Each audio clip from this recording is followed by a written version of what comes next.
The whispers started the moment Lydia Monroe stepped off the stagecoach in Julesburg, Colorado, her leather satchel filled with more books than belongings, her eyes sharper than any blade a man here carried on his hip. It was the summer of 1878, and the small frontier town nestled along the South Platte River was not accustomed to women like her. Lydia had graduated from a women's college back east, spoke 3 languages fluently, and could recite poetry in Latin while most of the men here struggled to read the newspaper. She had come to Julesburg to teach at the newly established schoolhouse, a position that paid barely enough to cover room and board at the boarding house run by Mrs. Fletcher, a stern woman with kind eyes who had warned her immediately. "The men here are simple folk, Mrs. Fletcher had said, unpacking Lydia's trunk in the sparse room. "They work hard, drink harder, and most of them think a woman's brain should be no bigger than a walnut. You might find it lonely here, dear." Lydia had smiled politely, though her heart had sunk. She had heard similar warnings from her family, from her professors, from everyone who thought she was making a terrible mistake leaving Boston. But teaching positions for women were scarce, and she wanted independence more than she wanted approval. The first week passed in a blur of preparations. The schoolhouse was a simple wooden structure at the edge of town, with benches that wobbled and a chalkboard that had seen better days. Lydia spent her days cleaning, organizing the few textbooks available, and creating lesson plans that would challenge minds that had rarely been asked to think beyond survival. On Saturday, she needed supplies. The general store was busy, filled with ranchers and their families stocking up for the week ahead. Lydia moved through the aisles with her list, selecting chalk, paper, and a few books she had ordered from Denver. At the counter, she overheard 2 men talking. "Heard the new schoolteacher is some fancy educated woman from back east," one said, a tobacco-stained grin on his weathered face. "Got more learning than sense, probably." "Too educated for her own good," the other agreed. "What kind of man would want a woman who thinks she is smarter than him?" "She will end up an old maid, mark my words." Lydia felt her cheeks burn, but she kept her composure, paid for her items, and left without acknowledging them. She had dealt with such attitudes before. They stung, but they would not break her.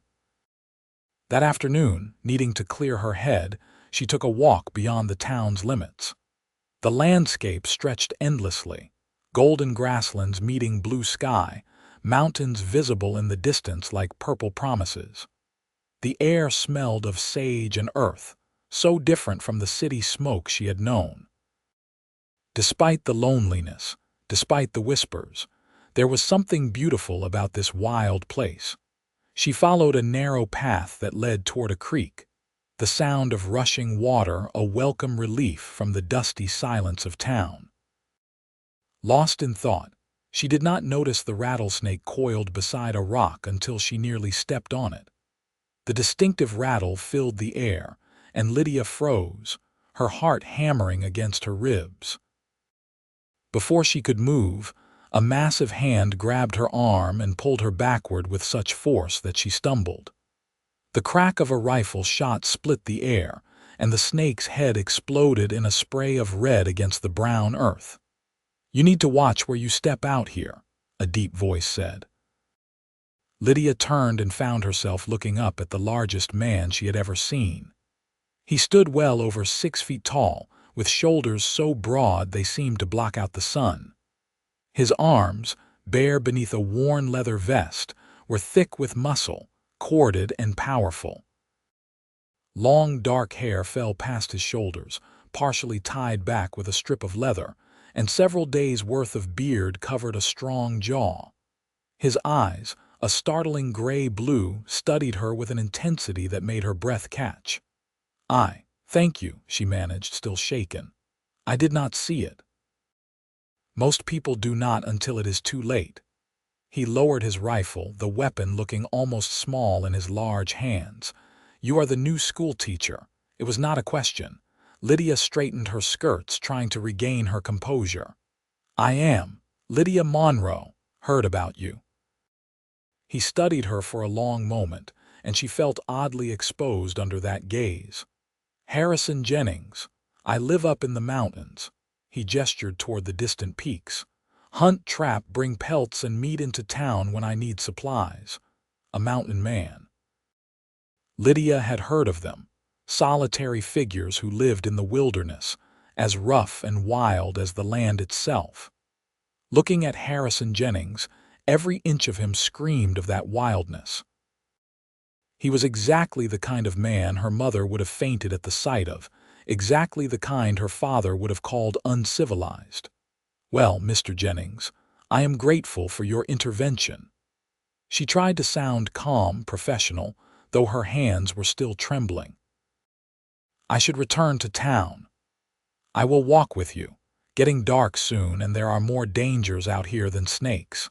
She wanted to refuse, to insist she was perfectly capable, but the sun was indeed sinking lower, and she had no weapon, no real knowledge of the wilderness. Pride was not worth dying for. They walked in silence for several minutes, Lydia acutely aware of his presence beside her. He moved with surprising quiet for such a large man, his steps sure and confident. Finally, curiosity overcame her discomfort. How did you know I was the school teacher? Small town, word travels, he glanced at her. Also heard what people are saying about you. Lydia's jaw tightened. I am sure you have. That you are too educated for a simple man, that you think yourself better than folks here. I have never said such a thing. The words came out sharper than she intended. I came here to teach children, not to judge their parents. I did not say I believed it.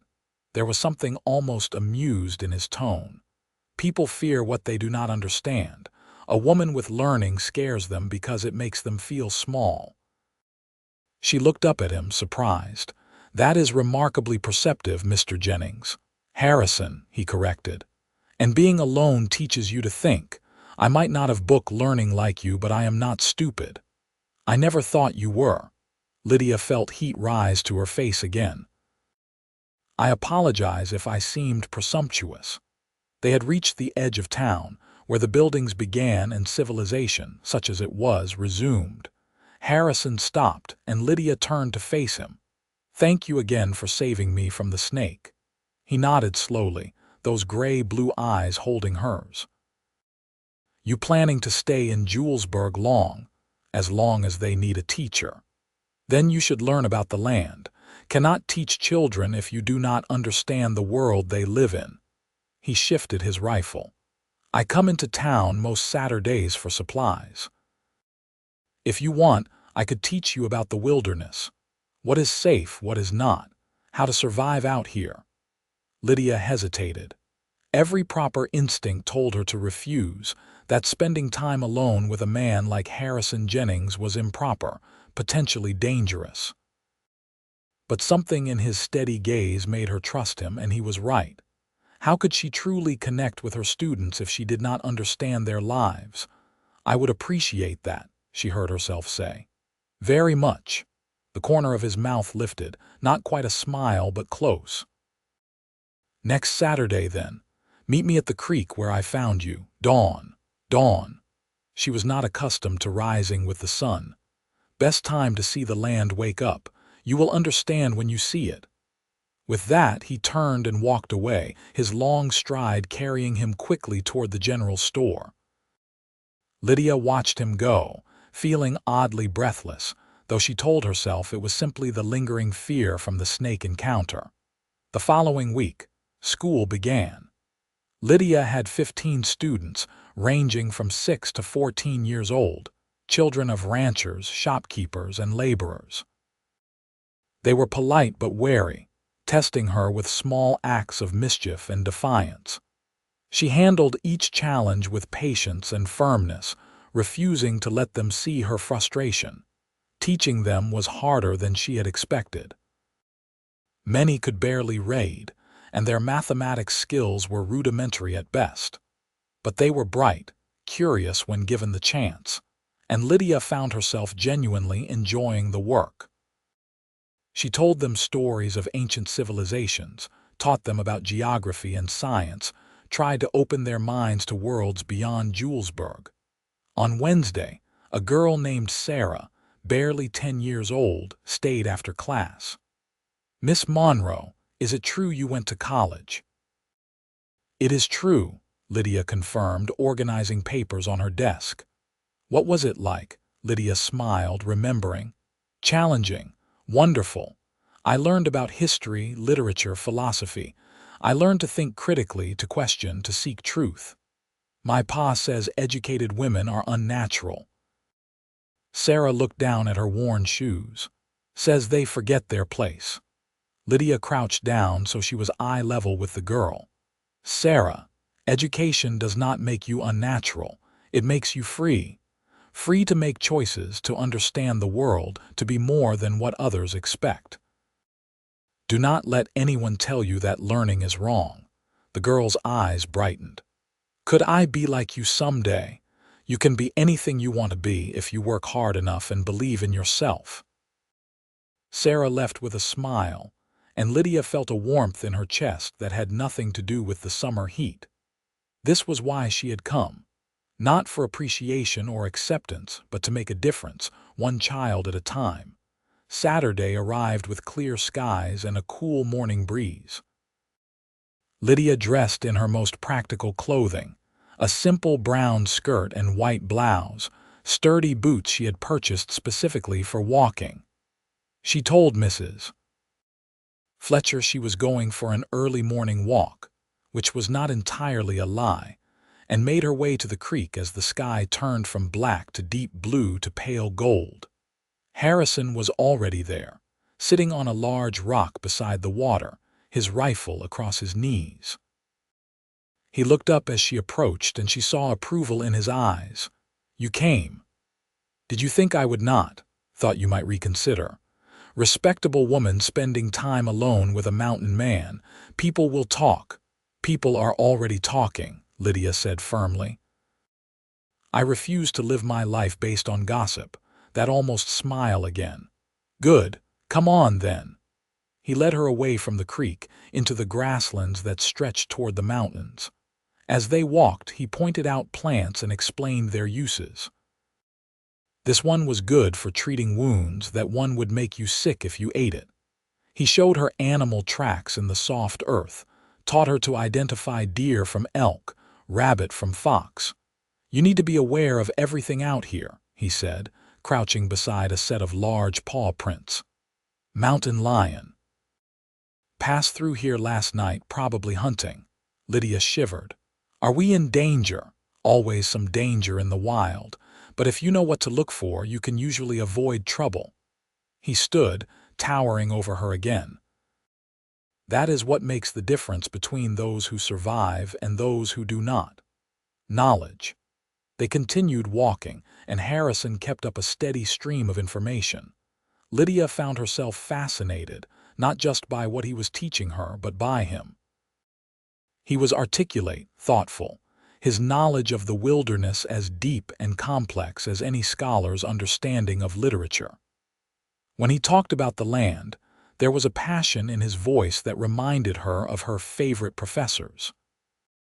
"You love it out here," she observed as they paused beside a cluster of wildflowers. "It is the only place I have ever felt like I belonged." He looked out toward the mountains, his expression distant. "Grew up in St. Louis. My father was a blacksmith, wanted me to follow in his trade. But I was too restless, too wild for city life. When I was 18, I headed west and never looked back." "Do you miss it?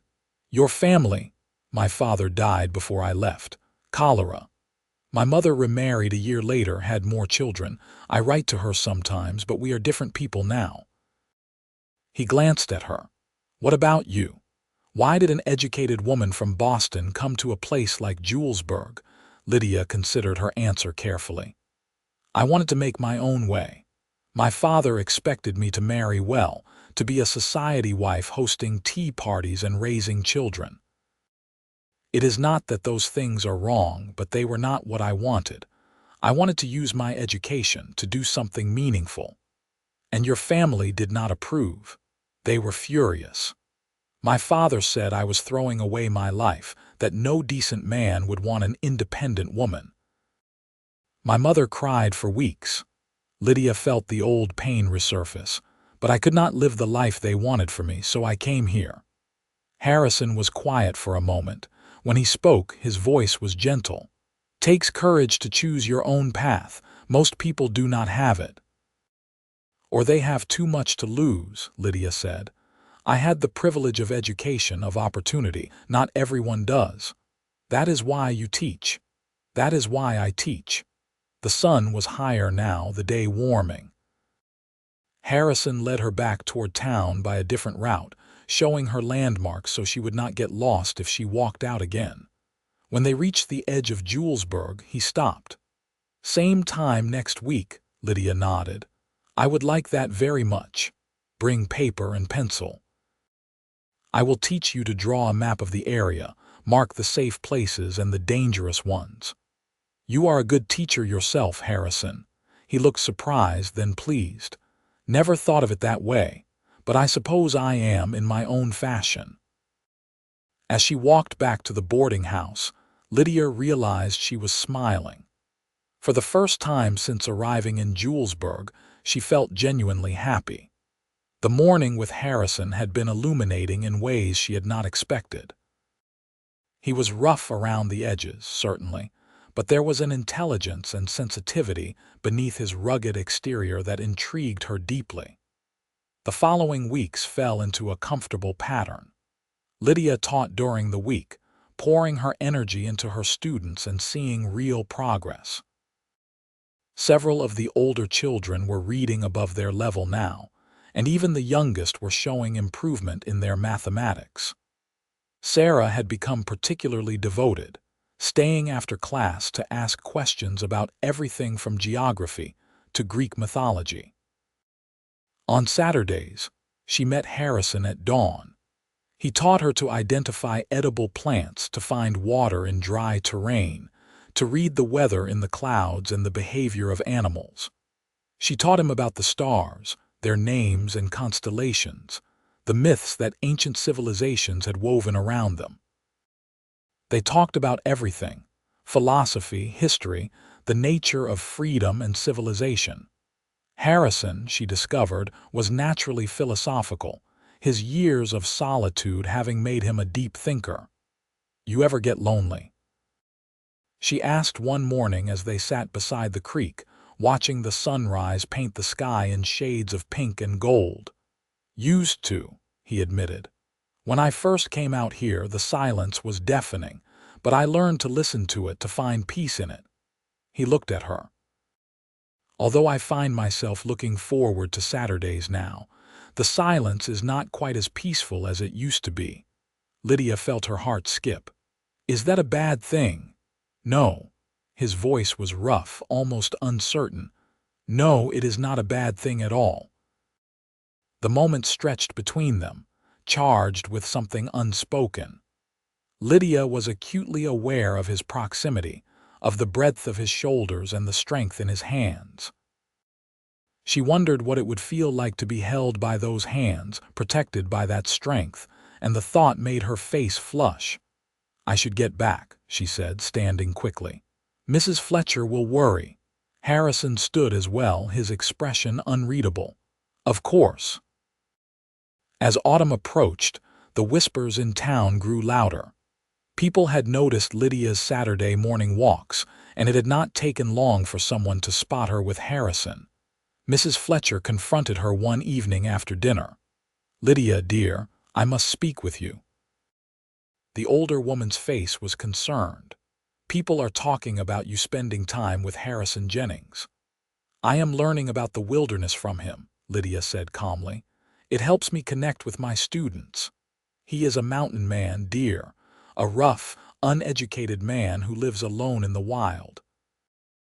It is not proper for a respectable woman to be seen with him. He is more educated than half the men in this town, Lydia said, her voice sharp. He has taught me more about survival, nature, and practical wisdom than any book could, and he has been nothing but respectful." Mrs. Fletcher sighed. "I believe you, dear. But respectability is not about truth, it is about perception. If people think you are behaving improperly, it will hurt your position here. The school board might dismiss you." Lydia felt cold fear grip her chest. She loved teaching, loved her students. The thought of losing her position because of small-minded gossip was infuriating. But she also could not bring herself to stop seeing Harrison. Their Saturday mornings had become the highlight of her week, the moments she looked forward to most. "I will be more careful," she said finally, knowing it was not really an answer. The next Saturday, she told Harrison about the conversation. They were sitting on a hillside, looking out over the valley, and his face darkened as she spoke. "I do not want to cause you trouble," he said when she finished. "If seeing me is going to hurt you, we should stop." "I do not want to stop." The words came out more vehement than she intended. "Harrison, these mornings with you have been the best part of living here. You have taught me so much, and I value our conversations more than I can say."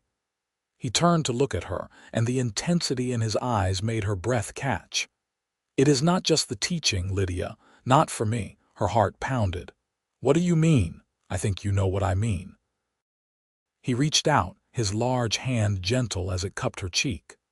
"I've been alone a long time, told myself I liked it that way, that I did not need anyone. But then you came along with your books and your questions and your fierce spirit, and everything changed." "Harrison." She could barely speak. "They say you are too educated for a simple man like me," he continued, his thumb tracing her cheekbone. "But I do not care. Your intelligence does not intimidate me. It makes you even more beautiful. When you talk about history or philosophy, when you explain the stars or quote poetry, I could listen forever. You are magnificent." Tears pricked Lydia's eyes. No one had ever spoken to her like that, had ever made her feel that her education was an asset rather than a liability. "You are not simple, Harrison. You are one of the most complex, intelligent men I have ever met. Then maybe we are not as different as people think." He leaned in slowly, giving her time to pull away, but Lydia did not pull away. She closed the distance between them, and when his lips met hers, it felt like coming home. The kiss was gentle at first, almost tentative, then deepened with a passion that took her breath away. His arms wrapped around her, pulling her close, and she felt safe and desired and truly seen for the first time in her life. When they finally broke apart, both breathing hard, Harrison rested his forehead against hers. "I am falling in love with you, Lydia Monroe." "I am falling in love with you too," she whispered. They sat together as the sun climbed higher, talking about what this meant, what they wanted. Harrison admitted he had never thought he would marry, that he had assumed he would live and die alone in the mountains. Lydia confessed her fear that no man would ever want her as she was, educated and opinionated and unwilling to diminish herself. "I want all of you," Harrison said firmly. "Every brilliant, stubborn, beautiful part of you. I would not change a single thing." But reality intruded on their happiness. Lydia still had her position to think of, and Harrison's life was in the mountains. They could not simply run away together, not without consequences. "I need this teaching position," Lydia said reluctantly. "Not just for the money, but because it matters to me. These children need someone who believes in them, I know." Harrison's jaw tightened. "And I will not ask you to give that up, but I am not going to give you up either. We will find a way." Over the next few weeks, they were more careful about meeting. Instead of the creek, Harrison would come to the schoolhouse after dark, and they would sit inside talking by lamplight. It was not ideal, but it allowed them time together without fueling more gossip. One evening, as they sat close together on one of the school benches, Harrison told her about his life in the mountains in greater detail. He had a cabin about 10 miles from town, built with his own hands from timber he had cut and hauled himself. It was simple but sturdy, with a stone fireplace and a loft for sleeping. He trapped and hunted for pelts and meat, selling them in town for the few supplies he could not make or grow himself. "It is a hard life," he said honestly. "Lonely, often dangerous. Winters are brutal up there, with snow so deep you cannot get out for weeks at a time, but it is mine and I am proud of it." "I would like to see it," Lydia said softly. Harrison looked at her seriously. "If you come up there with me, unmarried, your reputation would be destroyed. Even if nothing happened, people would assume the worst." "Then perhaps we should not remain unmarried," Lydia said, her heart pounding at her own boldness. "Lydia, are you saying?" "I am saying that I love you, Harrison Jennings. I love your strength and your kindness and the way you see me as I truly am. I love that you think my intelligence makes me beautiful, not threatening, and I cannot imagine my life without you in it." He pulled her into his arms, holding her tightly. "I love you too. More than I thought I could love anyone, but I will not let you sacrifice your teaching for me. Those children need you." "What if I did not have to sacrifice it?" Lydia pulled back, an idea forming. "What if I could teach and be with you?" "How? Your cabin is 10 miles from town." "I could ride that distance, could I not? If I had a horse," Harrison considered. "It would take about an hour each way, depending on the weather and the trails. But Lydia, that would mean riding alone through the wilderness twice a day, in all weather, all seasons. You could teach me. You have already taught me so much about survival, and I am not afraid of hard work or difficult conditions." She gripped his hands. "I did not come to the frontier expecting comfort, Harrison. I came for a life that mattered. A life with you, teaching those children, that would be a life worth living." "You are sure? Because once we marry, there is no going back. You would be the wife of a mountain man, living a rough life far from everything you have known." "I have never been more sure of anything." They married 3 weeks later in a simple ceremony at the small church in Julesburg. Mrs. Fletcher stood as Lydia's witness, having come around after a long conversation in which Lydia had made her case passionately. Harrison's witness was an old trapper named Samuel, who had been his friend for years. The ceremony was brief, the preacher clearly uncertain about the union but willing to perform it. Lydia wore a simple blue dress, no veil or elaborate finery. Harrison had trimmed his beard and tied his hair back, looking almost civilized in a clean shirt, though his massive frame and calloused hands still marked him as a man of the wilderness. When the preacher said, "You may kiss your bride," Harrison cupped Lydia's face gently in his large hands and kissed her with such tenderness that several women in the congregation sighed audibly. The gossip exploded, of course. The educated schoolteacher had married the wild mountain man. Some people were scandalized, others amused, a few genuinely happy for them. Lydia handled it all with grace, refusing to defend her choice or explain herself. She was happy, and that was all that mattered. True to their plan, Harrison spent the next week teaching Lydia to ride. He had purchased a gentle mare named Daisy, and Lydia proved to be a quick learner.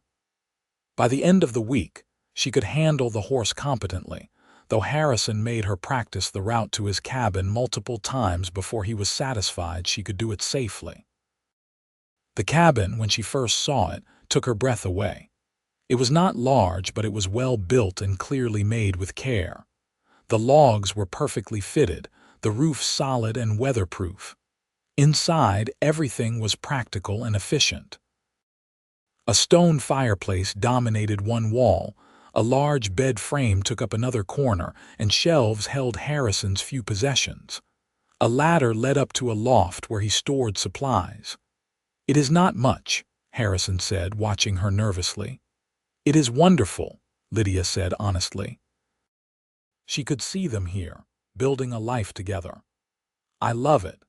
They spent their wedding night there, and Lydia discovered that Harrison's gentleness extended to all aspects of their relationship. He was patient and tender, making sure she felt safe and cherished. The physical intimacy between them felt like a natural extension of the emotional connection they had already built. In the morning, lying in his arms as the sunrise filtered through the small window, Lydia felt a contentment she had never known. This was where she belonged.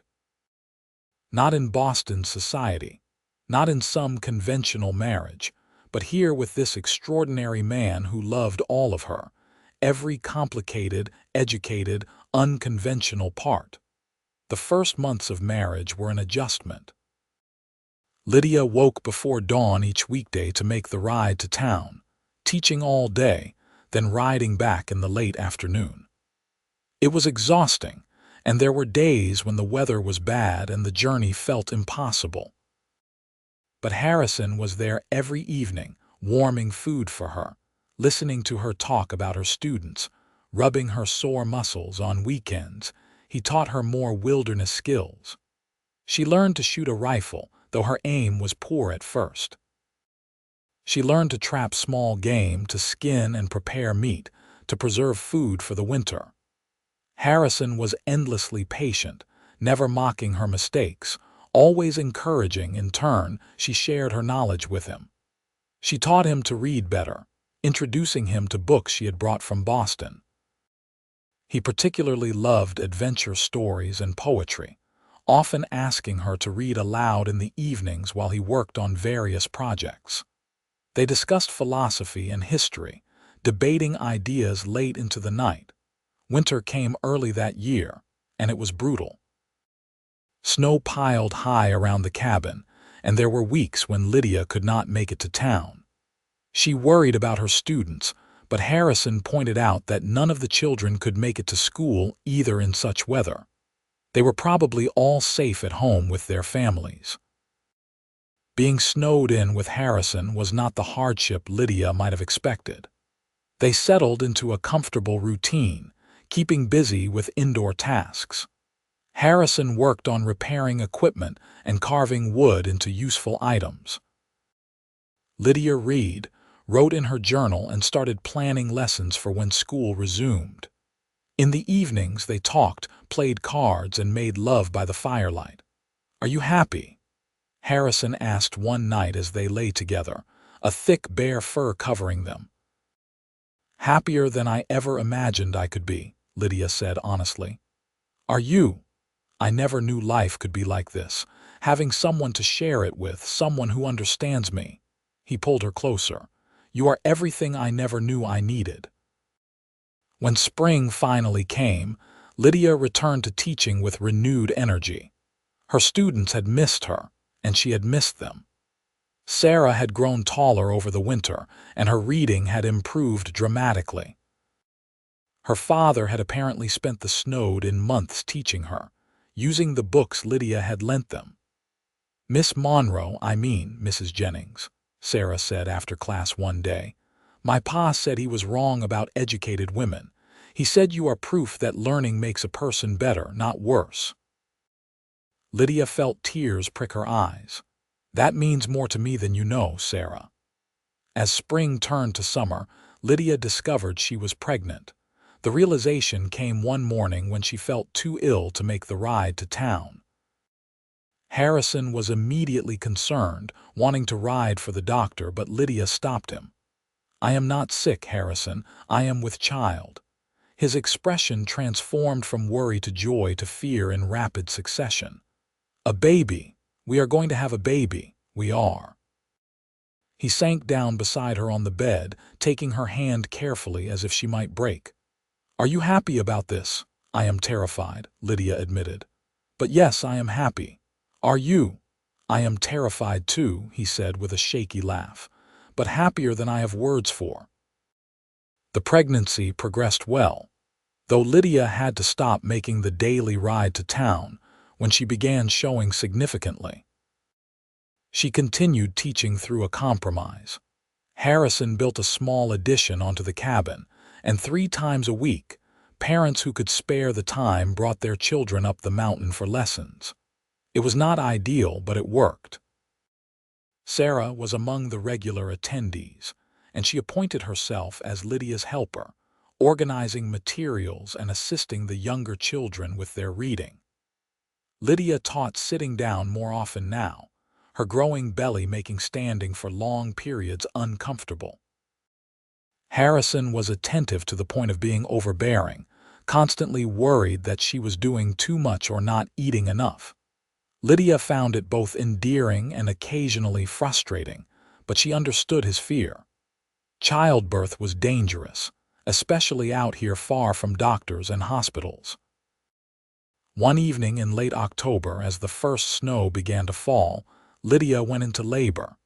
Harrison had brought the midwife, Mrs. Chen, to the cabin 2 weeks earlier, and she had been staying in the new addition, waiting. Mrs. Chen was a capable, calm woman who had delivered dozens of babies, and her presence reassured both Lydia and Harrison. The labor was long and difficult. Harrison paced outside, unable to bear watching Lydia in pain. Mrs. Chen worked efficiently, encouraging Lydia, helping her through each contraction. Finally, as dawn broke over the mountains, a baby's cry filled the cabin.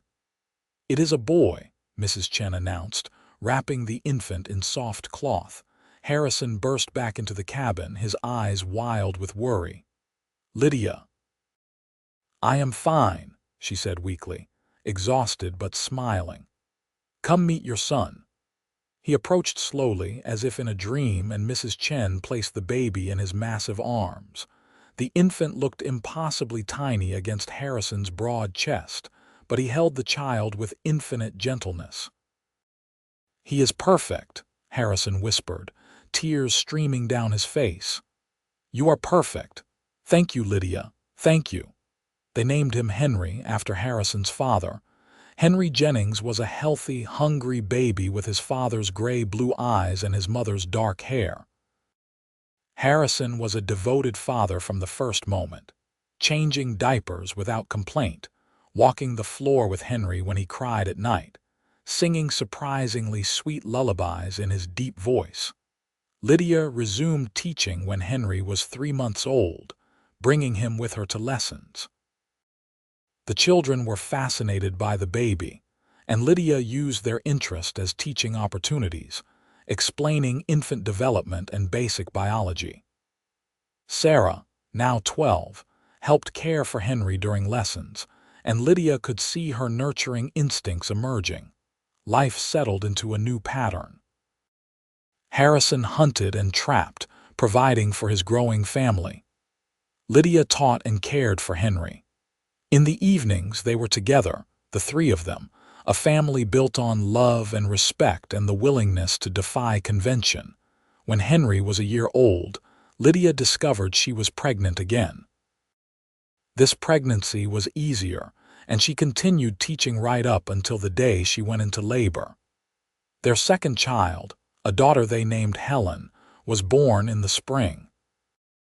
She had her father's size and strength even as an infant, and Harrison joked that she would probably be able to lift a full-grown bear by the time she was 10. As the years passed, their family grew and their life together deepened. Henry proved to be as curious and intelligent as his mother, always asking questions, always wanting to learn. Harrison taught him wilderness skills, while Lydia taught him to read and write and think critically. Helen was quieter but equally bright, with a particular gift for observing nature and understanding animal behavior. The whispers in town had long since died down. The Jennings family was simply part of Julesburg now. Lydia continued teaching, her students going on to achieve things their parents had never dreamed possible. Several went to college, inspired by her example. Sarah eventually became a teacher herself, opening a school in a neighboring town. On their 10th wedding anniversary, Harrison and Lydia sat on the porch of their expanded cabin, watching their children play in the meadow below. Henry was teaching Helen to track deer, pointing out signs in the grass. "You regret it?" Harrison asked, as he sometimes still did. "Giving up the life you could have had back east?" Lydia looked at him. This man who had seen her intelligence as beautiful rather than threatening, who had built a life with her based on mutual respect and genuine partnership. She looked at their children, healthy and happy and free. She thought about her students and the difference she had made in their lives. "I did not give up anything," she said firmly. "I gained everything. This is the life I was meant to live, Harrison, with you, with our children, teaching and learning and growing. I have never regretted it for a single moment." He pulled her close, kissing the top of her head. "I love you, Lydia Jennings. I love you too." As the sun set over the mountains, painting the sky in shades of gold and crimson, Lydia reflected on the journey that had brought her here. She had been told she was too educated for a simple man, that her intelligence would be her downfall, that she would never find happiness outside the narrow confines of society's expectations. But Harrison had taught her that intelligence and strength were not opposing forces, that love was not about diminishing oneself, but about finding someone who celebrated all of who you were. He had shown her that true partnership meant supporting each other's dreams, not asking one person to sacrifice for the other. Their life was not easy. The wilderness was harsh, and there were challenges every day. But they faced those challenges together, drawing strength from their love and their deep respect for each other. Harrison valued Lydia's education and intelligence, often asking her opinion on practical matters and trusting her judgment. Lydia valued Harrison's wisdom and experience, learning from him constantly over the years. Their cabin became a place of warmth and learning. Neighbors would stop by seeking advice, knowing that between Harrison's practical knowledge and Lydia's book learning, they could help with almost any problem. The Jennings home was known for its hospitality, and many travelers found refuge there during difficult journeys. Henry grew into a tall, strong young man who combined his father's wilderness skills with his mother's love of learning. At 18, he announced his intention to attend college, wanting to study biology and natural sciences. Harrison was nervous about his son leaving, but Lydia encouraged it, knowing how important education had been in her own life. "He will come back," she assured Harrison the night before Henry left. "These mountains are in his blood just like they are in yours. But he needs to see the world to learn and grow." "I know," Harrison said, though his voice was heavy. "It is just hard to let go. That is what love is sometimes, giving people the freedom to become who they need to be." Helen, now 15, had no interest in leaving. She wanted to stay in the mountains, to work with animals and the land. She had a gift with horses, able to gentle even the wildest mustangs with patience and understanding. Harrison was teaching her everything he knew about tracking and hunting, and she had already surpassed him in some areas. As Empty Nest approached, Lydia found herself reflecting on her teaching career. She had been educating children in Julesburg for nearly 20 years, and she had seen several generations pass through her classroom. Many of her former students now brought their own children to her, a continuity that filled her with pride. One day, a young woman arrived at the cabin with a proposition. Elizabeth Morris had been one of Lydia's first students, and she had gone on to become a teacher herself. Now she wanted to open a larger school in Julesburg, one that could accommodate more students and offer more advanced education. "I want you to be part of it," Elizabeth said earnestly. "Not just as a teacher, but as a leader. You could train new teachers, develop curriculum, shape the future of education here." Lydia was intrigued but uncertain. "I would need to talk to Harrison." That night, she discussed it with him. The position would require her to spend more time in town, possibly even during the week. It would mean less time together, but it was also an opportunity to make an even bigger impact. "You should do it," Harrison said without hesitation. "This is important work, Lydia. You have always wanted to make education accessible to everyone. Here is your chance to do that on a larger scale." "But I would be gone more. I know you hate being alone." He smiled, pulling her close. "I am not the same lonely mountain man I was when we met. You taught me that connection matters, that people matter. I will miss you when you are gone, but I will also be proud of what you are accomplishing." Lydia felt tears sting her eyes. After all these years, he still supported her dreams, still saw her ambitions as something to celebrate rather than endure. She took the position, and the school flourished. Within 2 years, it had expanded to multiple classrooms, serving over 100 students of all ages. Lydia developed a teacher training program, bringing in young women and men who wanted to educate but had little formal preparation. She taught them not just academic subjects, but how to inspire curiosity, how to see potential in every student, how to make learning relevant to frontier life. During this time, Harrison was not idle. He had become something of a legend in the region, known for his wilderness skills and his willingness to help anyone who needed it. When settlers got lost in the mountains, Harrison organized search parties and usually found them. When harsh winters threatened livestock, Harrison helped ranchers move their herds to protected areas. He became an informal guide and advisor, someone people trusted absolutely. Their reputation as a couple grew too. The educated woman and the mountain man who had defied everyone's expectations and built a remarkable partnership. Young couples came to them for advice, wanting to know how they had made such different worlds coexist. "We respect each other," Lydia would tell them. "We value what the other brings to the relationship, and we never try to change each other.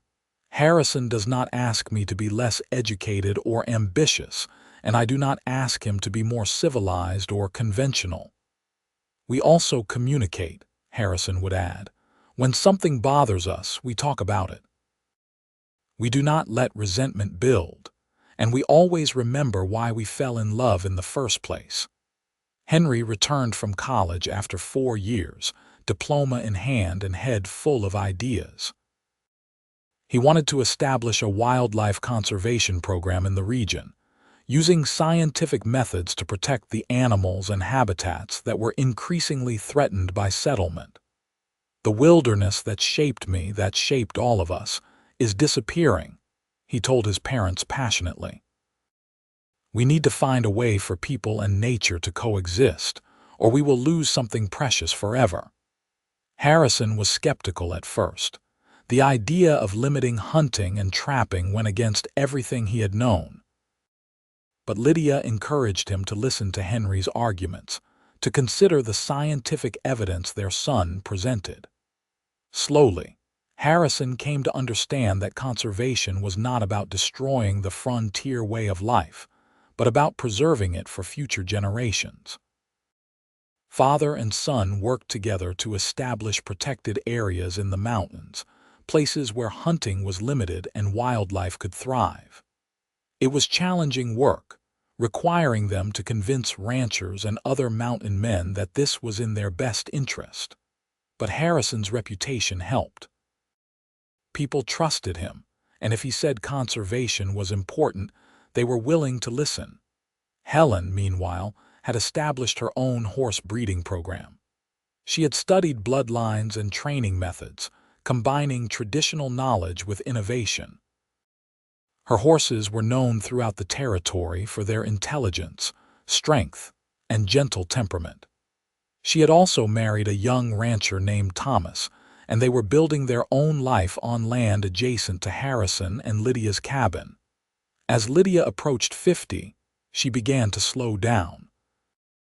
The years of hard work, the harsh winters, the constant activity had taken their toll. She started training younger teachers to take over her responsibilities at the school, gradually transitioning to a more advisory role. Harrison, now in his early 50s, was still strong and capable, but he too was feeling the years. His joints ached more in cold weather, and he took longer to recover from long hunts. They began spending more time together at the cabin, enjoying the quiet routine they had always cherished. One evening, sitting on their porch as they had done for decades, Harrison took Lydia's hand. "Do you remember the first time we met, when you nearly stepped on that rattlesnake?" Lydia laughed. "I thought you were the most intimidating man I had ever seen, all those muscles and that intense stare." "I thought you were the most beautiful woman I had ever seen," Harrison said. "And when you started talking, explaining things with such passion and intelligence, I was lost. I knew right then that my solitary life was over. They all said I was too educated for a simple man like you. And I said your intelligence made you even more beautiful." He raised her hand to his lips, kissing it gently. "I was right. Every day of these past decades has proven me right. You are the most remarkable woman I have ever known, Lydia Jennings." "And you are the most extraordinary man," she replied softly. "You saw me for who I truly was when everyone else saw only what I was supposed to be. You gave me the freedom to be myself completely." They sat in comfortable silence as the sun set, painting the sky in the brilliant colors they had watched together for so many years. In the distance, they could see smoke rising from Helen and Thomas's home, and lights beginning to twinkle in Julesburg far below. "We have built something good here," Harrison said. "Not just our family, but something bigger. You have educated generations of children, opened minds that would have remained closed. I have helped people survive and appreciate this wild land. Together, we have shown people that different worlds can coexist, that education and wilderness are not enemies but complements." "We have been very lucky," Lydia agreed. "Not luck. Choice. We chose each other, chose to fight for our love despite what people said. That made all the difference." As full darkness fell, they went inside to the cabin that had been their home for so long. It had been expanded and improved over the years, but the heart of it remained the same, that single room where they had begun their married life. That night, lying in each other's arms, Lydia thought about the path that had brought her here. If someone had told that proper Boston girl stepping off the stagecoach in Julesburg that she would marry a mountain man and spend her life in the wilderness, she would have been horrified. But that girl had not yet learned the most important lesson. That true happiness comes from being authentic, from finding someone who loves you not despite your unconventional qualities, but because of them. Years continued to pass. Henry's conservation work became nationally recognized, and he was invited to advise the government on wilderness protection policies. Helen's horse breeding program expanded, and her animals were sought after across multiple territories. Both children had families of their own now, giving Harrison and Lydia grandchildren who visited regularly, filling the cabin with noise and laughter. On their 30th wedding anniversary, the whole family gathered at the cabin. It was a warm summer evening and tables had been set up outside laden with food. Children ran through the meadow while adults talked and laughed. Lydia stood on the porch, surveying the scene with deep satisfaction. Sarah, now a grandmother herself, approached with a smile. "Mrs. Jennings, I wanted to thank you again for everything you taught me. My granddaughter just received a scholarship to attend college back east. She will be the first in our family to go." "That is wonderful, Sarah. You must be so proud." "I am. And it is because of you, because you showed me that education was not something to fear, but something to embrace." Sarah's eyes were bright with tears. "You changed so many lives, not just through teaching but through example. You showed us that women could be strong and educated and still find love and happiness." After Sarah left, Harrison came to stand beside Lydia. Having regrets yet? He teased, as he always did. Never, she said firmly, leaning into his solid warmth. This is exactly where I am meant to be. As they grew older, they spent more time in quiet companionship. They would sit for hours without speaking, simply enjoying each other's presence. Harrison would carve while Lydia read, or they would both watch the mountains change color with the seasons. When Lydia was 62, she finally retired completely from teaching. Her legacy was secure. The school in Julesburg was thriving. Her teaching methods had been adopted across the territory, and dozens of young people had gone on to higher education because of her influence. Harrison, now 65, had also slowed down significantly. He no longer trapped or hunted long distances, but he still knew the mountains better than anyone and occasionally guided younger hunters or helped with rescue operations. They spent their days together, tending a garden Lydia had cultivated over the years, hosting visits from their children and grandchildren, and simply being together. The passion of their early years had mellowed into something deeper and more enduring, a love built on shared experiences, mutual respect, and genuine friendship. One winter evening, particularly cold and clear, they sat before the fire wrapped in blankets. Harrison held Lydia close, and she rested her head on his chest, listening to the steady beat of his heart. "I love you," he said softly, words he still spoke every day. "I have loved you since the moment you looked at that rattlesnake with more curiosity than fear." Lydia laughed. "I was terrified, but you were also fascinated. That is who you are, always wanting to learn, always seeking to understand. It is one of the things I love most about you." "I love you too," she said. "Thank you for seeing me, for valuing my mind as much as anything else. Thank you for building this life with me. It has been my greatest joy and privilege." They sat in silence, watching the flames dance, each lost in memories of the life they had shared. Outside, snow fell softly, blanketing the mountains in white. Inside, the cabin was warm and safe, filled with decades of love. Harrison and Lydia continued living in their mountain cabin for many more years, watching their grandchildren grow and even welcoming great-grandchildren. Harrison remained strong and capable into his 70s, though he moved more carefully now. Lydia's mind stayed sharp, and she continued reading voraciously, discussing ideas with Harrison and their visiting children. When Harrison was 78, he developed a cough that would not go away. Lydia insisted they go to town to see the doctor, though Harrison protested he was fine. The diagnosis was not good. His lungs were damaged from years of breathing harsh winter air and wood smoke.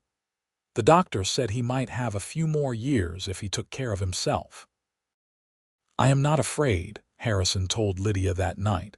"I have lived a full life, a happy life. If my time is coming, I am ready." "Well, I am not ready," Lydia said fiercely. "So you had better take care of yourself because I am not done with you yet." He smiled and pulled her close. They had been together for over 40 years now, and she still had the power to move him deeply. "Yes, madam." True to her word, Lydia nursed him carefully through the next few years. His condition was stable, though he tired more easily now. They adapted their routine, taking shorter walks, spending more time resting. But they were still together, still talking and laughing and loving each other, on a clear spring morning when Harrison was 81 and Lydia was 78. They sat on their porch watching the sunrise. Harrison held Lydia's hand, his grip still strong despite his age. "Look at that," he said softly, gesturing to the mountains glowing pink and gold in the dawn light. "Still the most beautiful sight in the world." "It never gets old," Lydia agreed. "We have been very blessed," Harrison said. "A good marriage, wonderful children, a life full of purpose and meaning. Not many people can say that. We made our own blessings, Lydia replied. We chose love over convention, partnership over tradition. We built something rare and precious. That we did. He squeezed her hand. I would not change a single thing, Lydia. Not one moment. Neither would I. They sat together as the sun rose higher, warming the morning air. In the distance, they could see smoke rising from Helen's home, and they knew Henry would be visiting later that day with his family. Their lives were full, surrounded by people they loved and who loved them in return. Harrison lived another year before passing peacefully in his sleep. Lydia beside him as she had been for over 4 decades. His funeral was attended by hundreds of people whose lives he had touched, settlers he had rescued, young men he had mentored, families he had helped. They spoke of his strength, his kindness, his wisdom. But it was Lydia who gave the final words, standing before the gathered crowd with tears streaming down her face but her voice steady. They said I was too educated for a simple man, she began. They said Harrison and I were too different, that our marriage would never work. But Harrison saw what others could not. He saw that intelligence and strength were not opposing forces but complementary ones. He told me that my education made me even more beautiful, and he spent his life proving that he meant it. She paused, looking at his coffin. Harrison was not simple. He was complex and thoughtful and wise in ways that books cannot teach. He understood the wilderness and human nature with equal depth. He was my partner in every sense of the word, supporting my dreams while I supported his. Together, we built a life that defied expectations and exceeded our wildest hopes. I will miss him every day for the rest of my life, but I will never regret a single moment we had together. He taught me that love is not about changing for each other, but about celebrating each other exactly as we are. That is the legacy he leaves, not just to me and our family, but to everyone who knew him. Lydia lived another 3 years after Harrison's death. She remained in the cabin they had shared, surrounded by memories and visits from her children and grandchildren. She continued reading and thinking, staying engaged with the world even as her body grew frailer. On a quiet autumn evening with Helen sitting beside her and holding her hand, Lydia passed away peacefully. Her last words were, "Tell Harrison I am coming. Tell him I love him still." They buried her beside Harrison on the hillside overlooking their cabin and the mountains they had both loved. The funeral was as well attended as his had been, filled with former students and their children, people whose lives had been changed by her teaching and her example. Sarah, now ancient herself, spoke at the funeral. Mrs. Jennings taught us that women could be educated and strong and still find love. She showed us that we did not have to choose between our minds and our hearts, that we could have both. She and Mr. Jennings proved that true partnership, true love, transcends social expectations and conventional wisdom. Years after both Harrison and Lydia had passed, their story lived on. The school in Julesburg was renamed the Monroe Jennings Academy in their honor. Their cabin was preserved as a historical site, a testament to frontier love and the courage to defy convention. Henry wrote a book about his parents' love story, and it became a beloved piece of Western literature. In it, he described how they had met, how they had fallen in love despite society's disapproval, how they had built a partnership based on mutual respect and genuine affection. The final chapter of his book read, "My parents taught me that love is not about finding someone who fits society's expectations, but about finding someone who sees your true self and loves every part of it. My father, the mountain man, saw my mother's intelligence not as a threat, but as a gift. My mother, the educated woman, saw my father's wilderness wisdom not as ignorance, but as a different kind of knowledge. Together, they created something beautiful and enduring, a love story that continues to inspire long after they are gone. Helen, in her own memoir written in her 80s, added her perspective. People always focused on how different my parents were, but I saw how similar they were in the ways that mattered. They both valued truth, both sought to understand the world around them, both believed in living authentically.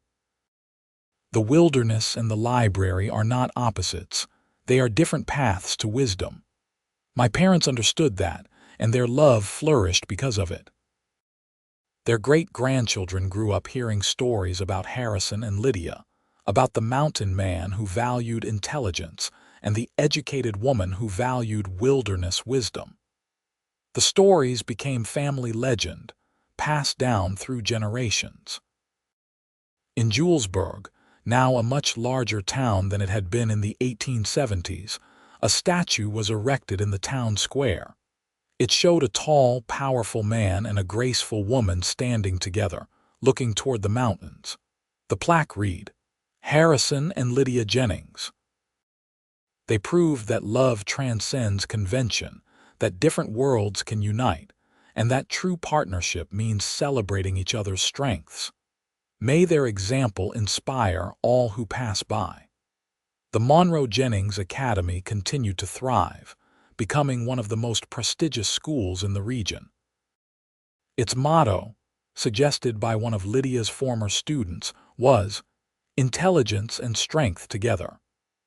The school's mission was to educate both minds and character, to prepare students not just for academic success, but for lives of meaning and purpose. Every year on the anniversary of Harrison and Lydia's wedding, the school held a special ceremony. Students would read passages from Lydia's teaching journals and Harrison's wilderness guides. They would discuss what the couple's partnership meant and how they could apply those lessons to their own lives. The love story of Harrison and Lydia Jennings became more than just a personal romance. It became a symbol of possibility, proof that societal expectations need not limit human connection, that education and practical wisdom can coexist beautifully, that true love means accepting and celebrating your partner's authentic self. Their cabin in the mountains remained a place of pilgrimage. Couples would hike up to see it, standing where Harrison and Lydia had stood, looking out over the same mountains they had loved. Many said they could still feel the love that had filled that place, that it inspired them to be better partners to each other. In the end, Harrison and Lydia's greatest legacy was not the school or the conservation work or the horse breeding program, though all of those were significant. Their greatest legacy was the example they set. That love built on respect, communication, and genuine appreciation for each other's gifts could weather any storm, overcome any obstacle, and create something beautiful that endured long after they were gone. They had defied the whispers, ignored the gossip, and built a life that proved everyone wrong. The educated woman and the mountain man had not just made their marriage work, they had created something extraordinary. And in doing so, they had shown generations that followed that true love means seeing your partner's intelligence, strength, uniqueness, and individuality not as threats or flaws, but as the very things that make them beautiful. The mountains still stood guard over their resting place, eternal and strong, just as their love had been. And somewhere in the wind that whispered through the pines, if you listened closely, you might still hear echoes of their laughter, their conversations, their enduring devotion to each other, and to the wild, beautiful life they had built together.